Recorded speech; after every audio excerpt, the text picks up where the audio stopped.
హల్లెలూయా.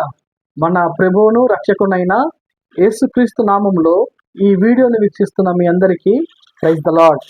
ఈరోజు మనము 39th అంటే 39వ లెంట్ డేస్కి వచ్చున్నాం. ఇక ఒక్క రోజు గడిస్తే మనము 48th డే అంటే శుభ శుక్రవారానికి మనము వెళ్తున్నాం. అయితే ఈ యొక్క రోజుకి ఒక విశిష్టత ఉంది, ఒక ప్రత్యేకత ఉంది.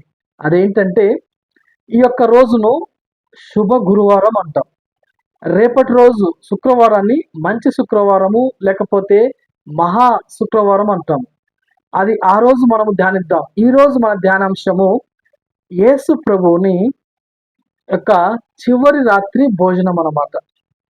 ఇక శిష్యులతో ఆయన చివరిగా శిష్యులతో గడుపుతున్న రాత్రి ఈ యొక్క గురువారం అన్నమాట. అయితే ఈ గురువారం ఏం జరిగిందో ఒకసారి మనం చూస్తే ఆయనకి తెలుసు ఇక మరుసటి రోజు నన్ను సిలువ వేస్తాడని ఆయనకి తెలుసు. కాబట్టి ఆ రోజు ముందు చెప్తున్నాడు అనమాట. గురువారం రోజు ఏమనంటే, ఇదిగో ఆ యొక్క కాపర్ని కొడతారు, గొర్రెలు చిదిరిపోతాయి అంటే అప్పుడు పేతురు ఏమంటాడంటే, యేసయ్య ఎవరినా సరే నేను నిన్ను అంటు పెట్టుకొనే ఉంటాను అన్నప్పుడు యేసయ్య ఏమంటాడంటే, నువ్వే నన్ను ఎరగవని చెప్పి 3 మారులు నువ్వు కోడి కూయక ముందే 3 మార్లు అబద్ధం ఆడతావు అని చెప్పినప్పుడు, లేదు ప్రభు అంటాడు. కాదు, అది నిజమని చెప్తాడు. చెప్పిన తర్వాత ఆ చివరి రాత్రి భోజనంలో అందరితో సహవాసంతో కలిసి ఆయన రొట్టెను ద్రాక్ష రసాన్ని పుచ్చుకున్న తర్వాత, అంటే ఆయన శరీరాన్ని రొట్టె సాదృశ్యంగా ఆయన రక్తాన్ని ఆ యొక్క ద్రాక్ష సాదృశ్యంగా ఇచ్చి ఎంతో పవిత్రమైన ఆ యొక్క బల్లారాధన తీసుకొని బయటకు వచ్చిన తర్వాత ఆయన గెత్సెమనే తోటకి వెళ్ళిపోయి చాలా బాధపడతాడు అనమాట. దేవునికి ప్రార్థన చేస్తాడు. దేవా, నీ చిత్తం అయితే ఈ గిన్నె నా యుద్ధ నుంచి తొలగిపోవునా అని ప్రార్థన చేసి, మళ్ళీ నా చిత్తం కాదు నీ చిత్తమే. ఎందుకు అంటే దేవుడు ఒక పక్క 100% దేవుడుగా ఉంటూ ఒక 100% మానవుడుగా వచ్చాడు. కాబట్టి మానవుని యొక్క అందులో ఉన్న దేవునికి చాలా అసలుకి దాన్ని భరించడానికి ఆయన యొక్క చెమట కూడా రక్త బిందువుగా మారిపోయింది అనమాట. అంత టెన్షన్ పడ్డాడు యేసయ్య, నీ కోసం నా కోసం. అలా ప్రార్థన చేసుకుని వచ్చాడు లేదో, వెంటనే యూదా వచ్చి ఆ యొక్క సైనికులతో యేసయ్యని ముద్దు పెట్టుకొని యేసయ్యని అప్పగిస్తాడు. ఇక ఈ గురువారము ఆయనకి మహాశ్రమల్ని గురువారం నుంచి స్టార్ట్ అవుద్ది. ఆయన్ని క్రూసిఫైడ్ చేస్తారు, అంటే చాలా చిత్రహింసలు చేస్తాడు.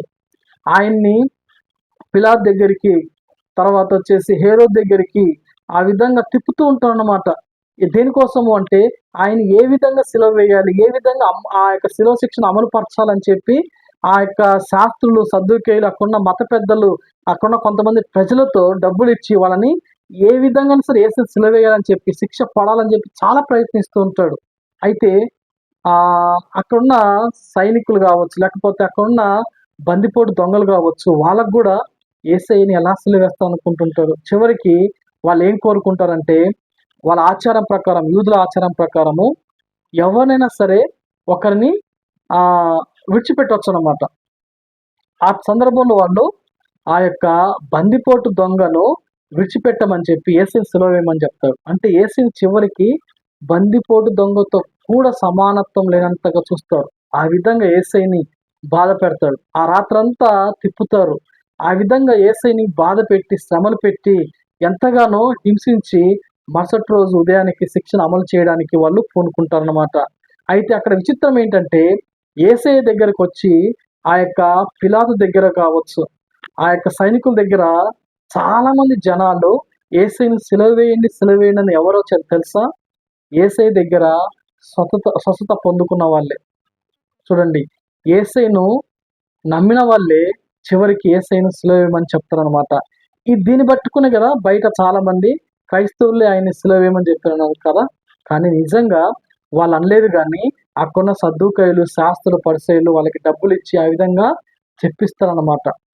చివరిగా ఈ యొక్క గురువారము రాత్రి కోడి కోయక ముందే ఆ యొక్క పేతురు 3 సార్లు ఆ చలిమంట దగ్గర ఉన్నప్పుడు వాళ్ళు అడుగుతారనమాట, నువ్వు యేసు శిష్యుల్లో ఒక్కడివి కదా అన్నప్పుడు, కాదు కాదు అంటాడు. మరొక వ్యక్తి అడుగుతాడు, కాదు అంటాడు. మరొక వ్యక్తి కూడా అడిగినప్పుడు నేను కాదు అని ఆయన ఇంకా ఒట్టు పెట్టుకోవడం, ఆయన తిట్టుకోవడం స్టార్ట్ చేసినప్పుడు వెంటనే కోడికి వస్తాం అన్నమాట.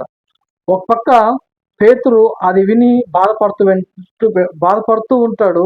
అక్కడ నుంచి యేసయ్యని తీసుకెళ్తూ ఉన్నప్పుడు చూసి ఎంతగానో యేసయ్యని బ్రతిమిలాడతాడు, క్షమించమని ప్రార్థిస్తాడు, ఎంతగానో పశ్చాత్తాపడతాడు అన్నమాట. ఈ విధంగా ఈ గురువారము జరిగిపోయింది. కాబట్టి ఈ యొక్క మంచి లేకపోతే ఈ యొక్క పరిశుద్ధమైన గురువారం రోజున ఆయన మన కోసం పొందిన గాయములు, ఆయన మన కోసం పొందిన ఆ యొక్క అన్యాయపు శిక్ష, ఇంకా గాయములు అవన్నీ మనకు శుక్రవారం వస్తుంది, కానీ గురువారము అన్యాయపు శిక్షను విధించారు. అన్యాయంగా ఆయన్ని పట్టుకొని వెళ్తారనమాట. సామాన్యుడిగా పట్టుకోలేరు, ఒక బందిపోటు దొంగను పట్టుకున్నట్టు పట్టుకుపోతారనమాట. ఆయన శిష్యులతో అనేక విషయాలు పంచుకుంటాడు. ఇవన్నీ జరిగింది ఒక గురువారమే. కాబట్టి గురువారంని మనం పరిశుద్ధంగా ఎంచుకొని మనం చాలా జాగ్రత్తగా దేవుని యొక్క శ్రమల్ని మనము ధ్యానిద్దాం.